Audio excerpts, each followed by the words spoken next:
Hi, my name is Molly Adams. Thank you for coming to open house today. I will be teaching your student science this year.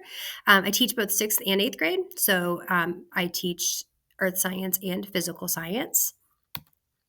A little bit about me before we get started. I moved around a lot when I was younger, but I grew up mostly in Savannah, Georgia. This is my seventh year at Daniel.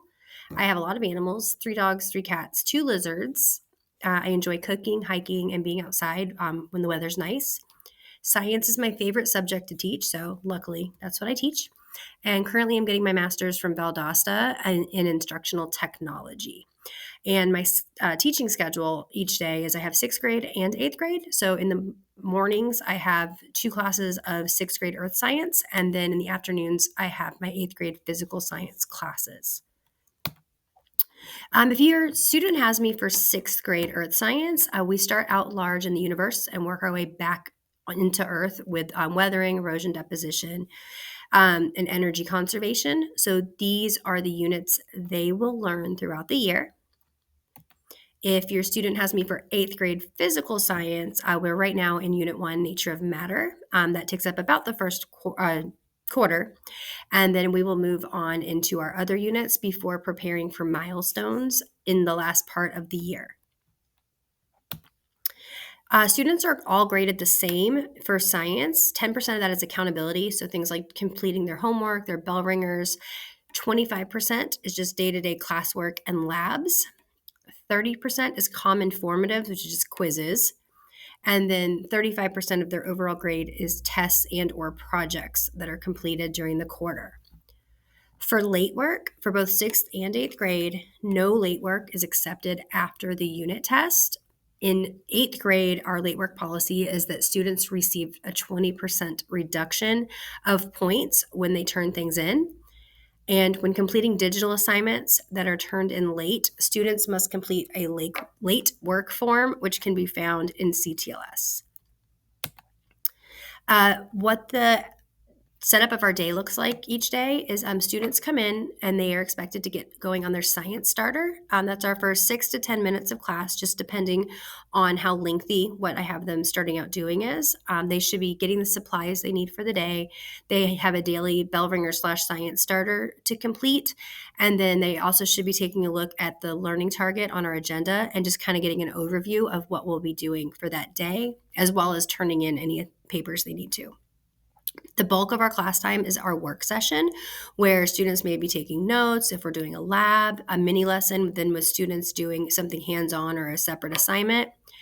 And then our closing is typically our last 10 minutes of class, and it's referring back to our learning target to gauge understanding, whether that's through an exit ticket on paper, or it could be something even like a quick review game, just to kind of see what stuck from our lesson.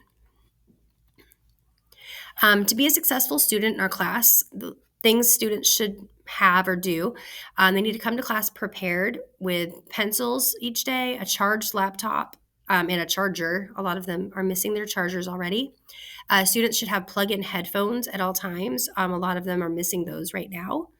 And then they should have a binder that has subject tabs to keep in our class, except take home to do work.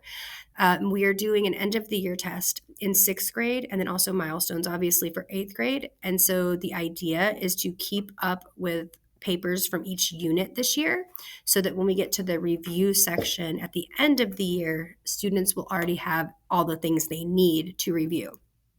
A successful student also completes assigned class assignments in class and turns in homework on time. Students have quizzes pretty much weekly that they should be studying for and tests at the end of each unit. I leave resources on our class board throughout each unit that students can refer back to so they can refresh their memory on the different things we've learned. And then we also have tutoring on pretty much every Thursday at 8:15. Whether they're in sixth or eighth grade, they're welcome to come if they need some extra help, want to do some review, need some one-on-one help with getting like an assignment finished. And then also a successful student asks for help when they need it, either socially or academically. So I am here to help them either way. If a student is missing an assignment or is absent, all assignments can be found in CTLS on our class board. If we did a paper copy of something, I have those in the classroom. Otherwise, all the links can be found on our class board. If they turn in late assignments, like I said, we do have a late assignment form found in CTLS. And then if they have a question or you have a question, contacting me.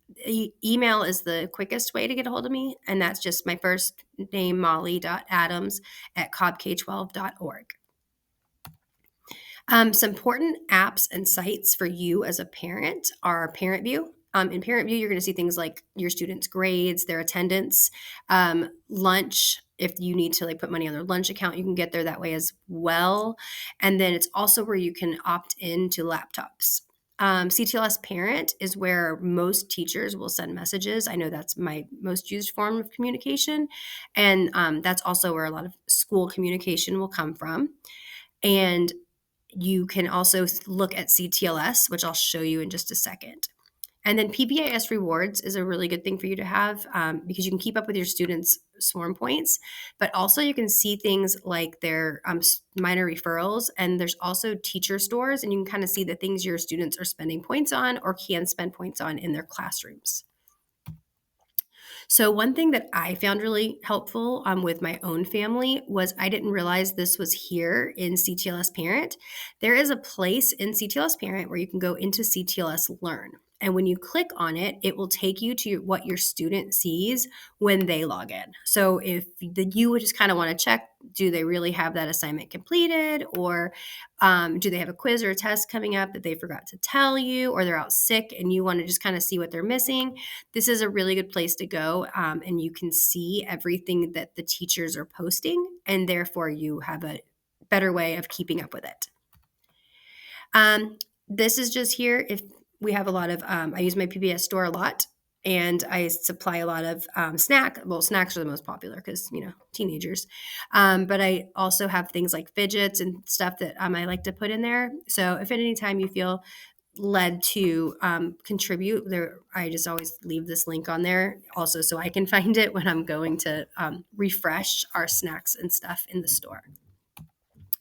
And throughout the year, if you have any questions, please reach out. Here's my email again, but also my Google Voice. So it'll just send me, you can either leave a message or a text message through that as well. A lot of times that's a really quick way to get a hold of me. And I'm always open to communication. So please don't hesitate to reach out with any questions or concerns or anything like that. Again, thank you for coming and watching our video, and I hope we have a wonderful school year. Thank you.